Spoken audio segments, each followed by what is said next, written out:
1.5 থেকে 2 ঘন্টা বা 1.5 ঘন্টা আনাফ। দেখেন আপনার 1.5 থেকে 2 ঘন্টা আমাদের দেওয়ার ক্ষমতা নেই। যার দেওয়ার ক্ষমতা ছিল সে তো এর যুগে থাকেন না। আপনি একটু কষ্ট করে এই টাইম টেবল করে এই ডাইনোসরের যুগে চলে যান।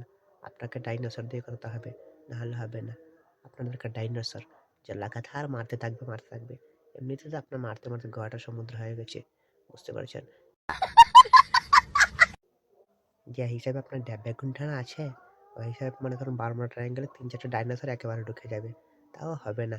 আপনি এক কাজ করুন, পুরো ডাইনোসর জাতিকে একসাথে ঢুকিয়ে নিন। তাহলে যদি আপনার ১.৫ ঘন্টা হয় আরকি। ভাইয়া, বাঙালি ছেলেরা হচ্ছে আপনার মেয়েদের বুঝে কম। কে রে তুই ভাই? কার এত বড় দুঃসাহস যে আপনাকে বুঝতে যাবে? আপনাকে বুঝতে গেলে তো সে নিজেই হারিয়ে যাবে। আপনার ভিতরে যে রহস্য আছে সেই রহস্য নিজেই তলিয়ে যাবে একদম।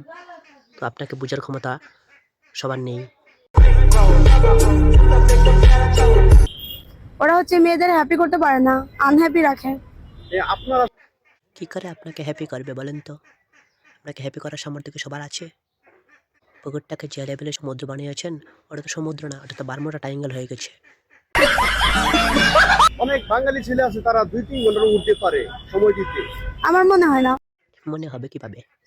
ওই গুহা তো পুরোটাই হচ্ছে বারমুডা ট্রায়াঙ্গেল। মনে করে বাঙালি হচ্ছে আসবে আর যাবে, আসবে আর যাবে। তো আপনার মনে হবে কি করে? আপনার তো এই সময়টা লাগবেই। আর আপনি তো বুঝতেই পারছেন না যে ওইখানে কি হচ্ছে। ঠিক আছে না? আপনার ডাইনোসরই দরকার। আর না হলে কষ্ট করে একটা ঘোড়া নিয়ে আসুন। ওইটাও বর্তমানে কাজে লাগাতে পারবেন যদি ওইটা মনে হয় না আপনার এটাও কাজে আসবে। ঠিক আছে? যদি কাজে আসে ঘোড়াটা নিয়ে আসতে পারেন। যে আমার যে ফিগার, আমি যেরকম সুন্দর, আমার এরকম লাগবে। আপনি তো সুন্দর হবেনই। কোনো সময় মোবাইলের ফ্রন্ট ক্যামেরা ওপেন করেছেন? ফ্রন্ট ক্যামেরাটা ওপেন করে দেখেন। তাহলে মাথার যে পোয়ার আছে যেটা নড়ছে আর বলছে আপনি সুন্দর, ওইটা বেরিয়ে যাবে। পাবনা যান। আপনার পাবনা যাওয়া দরকার। পাবনা গিয়ে ২-৩টা ইঞ্জেকশন নিয়ে আসেন পেছন দিয়ে। তাহলে সব ঠিক হয়ে যাবে। আপনার ভেতরে কিছু কীড়া আছে। মুখের মেকআপটা খুলে একটু রাস্তা দিয়ে হেঁটে যাবেন। দেখবেন কুত্তা ২ ঠ্যাং তুলে আপনার উপরে ইস্যু করে দিচ্ছে।